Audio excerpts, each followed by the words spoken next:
The students, good morning. How are you? Okay, I am going to start a class on practice.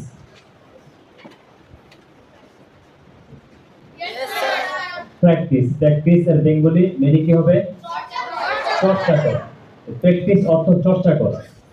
তাহলে আমরা যে কোনো চর্চা করতে পারি, তাই না? যদি বলি লেখার চর্চা করো, তখন কি হবে? Practice writing. অর্থাৎ প্র্যাকটিসের পরে আমরা যে শব্দটা দেব সেখানে ভার্বের বেস ফর্ম দিয়ে আইডি যুক্ত করব। তারপর যদি আমরা আরো কিছু বলতে চাই, এক্সপ্রেশন যোগ করতে চাই, তাহলে আমরা ওই শব্দগুলি পর্যায়ক্রমে বসিয়ে দিব। Understand? That is, first we use practice, and next the verb will be base form and ing.